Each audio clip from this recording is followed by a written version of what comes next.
ये स्टे लगना ही था। सत्यमेव जयते हमारा विजय हुआ है। सत्य पीड़िता की विजय नहीं है, ये बाकी सभी बेटियों की विजय है, क्योंकि बहुत सारी पीड़िताएं हैं अभी न्याय की गुहार लगा रही हैं। और अगर ये केस में अगर हार हो जाती तो हम और बेटियों के लिए न्याय की उम्मीद नहीं लगा सकते थे। तो हमारा न्याय व्यवस्था से जो भरोसा उठने लगा था वो फिर से एस्टेब्लिश करने का काम सुप्रीम कोर्ट ने किया। मैं बहुत सुप्रीम कोर्ट की शुक्रगुजार हैं कि उन्होंने इस अपील को इतनी जल्दी सुना और आज स्टे दिया हाई कोर्ट ऑर्डर पे, जिसने कुलदीप सेंगर के जो उम्र कैद की सजा थी उस पे स्टे डाली थी। स्टे को जीत मान लिया जाए? नहीं, अभी नहीं, अभी संघर्ष बहुत लंबा है, ये लड़ाई बहुत लंबी है। जी, यहाँ बहुत सारी बेटियां हैं जिन्हें न्याय की तलाश है। काश सुप्रीम कोर्ट उन सभी बेटियों को न्याय दिलाने में सक्षम हो। चुनौतियां आती हैं पर हम चुनौतियों के लिए तैयार हैं। मेरे साथ हैं मशहूर चर्चित चेहरा योगिता बयाना। लगातार सड़कों पर संघर्ष कर रही हैं, उन्नाव की रेप पीड़िता के लिए इंसाफ मांग रही हैं। फिलहाल हाई कोर्ट के जजमेंट पर सुप्रीम कोर्ट ने स्टे लगा दिया है। क्या इसको अंतिम फैसला मान लिया जाए या रेप पीड़िता की इसको जीत कहा जाए? क्या कहेंगी मैम, सुप्रीम कोर्ट ने स्टे लगा दिया है?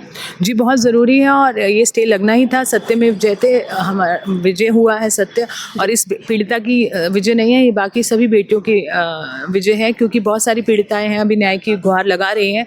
और अगर ये केस में अगर हार हो जाती तो हम और बेटियों के लिए न्याय की उम्मीद नहीं लगा सकते थे। तो हमारा न्याय व्यवस्था से जो भरोसा उठने लगा था वो फिर से एस्टेब्लिश करने का काम सुप्रीम कोर्ट ने किया। मैं बहुत बहुत आभारी हूँ आप सभी का भी, कि आप लगातार इस लड़ाई में उस बेटी का साथ दे रहे थे। जी, आपने जिस तरीके से उन्नाव बेटी के लिए आंदोलन किया, आप लगातार देखेंगे कि देवभूमि में भी एक इंसिडेंट को हाईलाइट किया जा रहा है। क्या इस मुद्दे पर भी आप संज्ञान लेंगे? हम लोग जहाँ पीड़िताओं के लिए मदद कर पाते हैं करते हैं, जहाँ हमें पता चलता है हम कोशिश करते हैं, पर अनफॉर्चुनेटली सभी तक हम नहीं पहुँच पाते हैं। पर हमारी संस्था लगातार काम करती है और मैं जहाँ तक हो सकता है बेटियों की आवाज़ बनने की कोशिश करती हूँ। पर यहाँ बहुत सारी बेटियाँ हैं जिन्हें न्याय की तलाश है।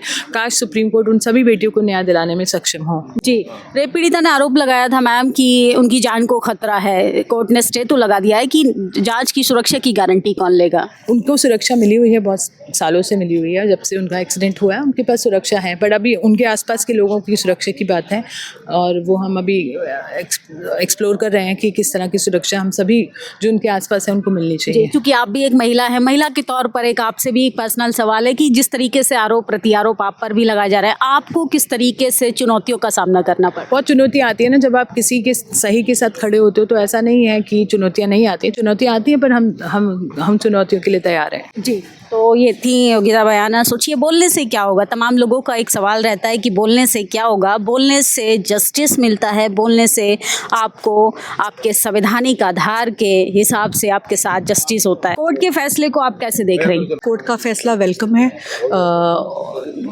सुप्रीम कोर्ट की शुक्रगुजार हैं कि उन्होंने इस अपील को इतनी जल्दी सुना और आज स्टे दिया हाई कोर्ट ऑर्डर पे, जिसने कुलदीप सेंगर के जो उम्र कैद की सजा थी उस पे स्टे डाली थी। स्टे को जीत मान लिया जाए? नहीं, अभी नहीं, अभी संघर्ष बहुत लंबा है। जी, अभी लड़ाई बहुत लंबी है। जी, तो देखिए संघर्ष अभी लंबा है, जीत अभी काफ़ी दूर है, लेकिन तमाम लोगों को यूनिटी के साथ आवाज़ बुलंद करनी पड़ेगी। फिलहाल हाई कोर्ट के फैसले पर सुप्रीम कोर्ट ने रोक लगा दी गई है।